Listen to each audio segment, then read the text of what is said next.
Mes amis, j'ai envie de vous faire une petite lecture d'un article qui est sous la plume de Zineb Ibn Zahir, qui est écrit souvent dans le360.ma.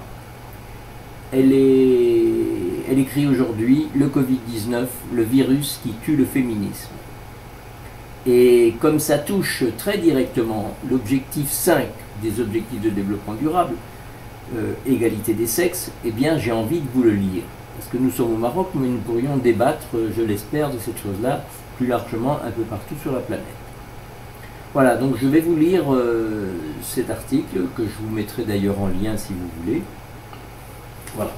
Le bien fondé du travail des femmes recommence à point. Après tout, si l'homme travaille et gagne bien sa vie, pourquoi la femme ne resterait-elle pas à la maison pour s'occuper des enfants et de leur éducation? Les restrictions qui accompagnent la pandémie sont en train de changer la donne dans plusieurs domaines. La distribution des rôles au sein de la société et de la famille n'y échappe pas. Le confinement a agi comme un révélateur d'inégalités au sein du couple et de la famille. Cantonnées à domicile, les femmes, dans leur grande majorité, ont dû supporter une charge mentale des plus lourdes. Faire abstraction d'une aide ménagère pour grand nombre d'entre elles dans les milieux urbains et s'atteler elles-mêmes à la gestion de leur foyer, de leurs enfants et de leur boulot. Il a fallu être sur tous les fronts et briller sans relâche, comme un marathon qu'on courait en mode sprint, car plus que jamais, l'erreur n'était pas permise. Avec ce rythme effréné qu'il a fallu tenir coûte que coûte, beaucoup ont fini sur les rotules, vidés physiquement et psychiquement, échoués de fatigue sur le sable des plages enfin accessibles. À peine relevé la tête, un chouïa de ce semestre éprouvant, nous voici face à la seconde tranche de l'année avec son lot de surprises ô combien désagréables. On se disait qu'on ne pourrait pas encaisser plus que ça, mais nous voilà face à un dilemme inhumain pour des parents. Choisir entre envoyer son enfant à l'école et l'exposer à des risques, ou le garder à la maison bien au chaud. Derrière cette question, qui a tout d'une torture mentale, se cache une autre question, tout aussi perverse. Travailler ou lâcher son job pour s'occuper de son enfant? Tout parent, en son âme et conscience, préférerait à coup sûr ne pas mettre en péril la santé de sa progéniture.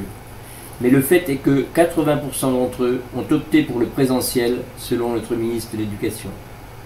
Un chiffre qui étonne, mais qui n'est tout compte fait pas si étonnant. Dans ces 80% de parents téméraires, il y a bien entendu ceux qui ne disposent pas des moyens et de l'équipement nécessaire au téléenseignement. Il y a aussi des parents qui souffrent d'un analphabétisme, et il y a enfin beaucoup de parents contraints par leur travail. C'est cette troisième catégorie qui nous intéresse ici, car au sein des couples et des familles, la question du bien fondé du travail des femmes recommence à point. Après tout, si l'homme travaille et gagne bien sa vie, pourquoi la femme ne resterait-elle pas à la maison pour s'occuper des enfants et de leur éducation? Certes, 2 salaires valent mieux qu'un, mais après tout, en se serrant un peu la ceinture, en revoyant les priorités, en congédiant par exemple la nounou et la femme de ménage, on pourrait très bien s'en sortir. Elles faisaient comment nos grands-mères et nos arrière-grands-mères? Ah, c'était le bon vieux temps, et on vivait bien mieux que maintenant après tout, soupirent déjà certains en guettant du coin de l'œil la réaction de leurs femmes. Ajoutez à ça l'enthousiasme des enfants si contents d'avoir enfin leur maman à temps plein à la maison, il y a de quoi vous faire chavirer.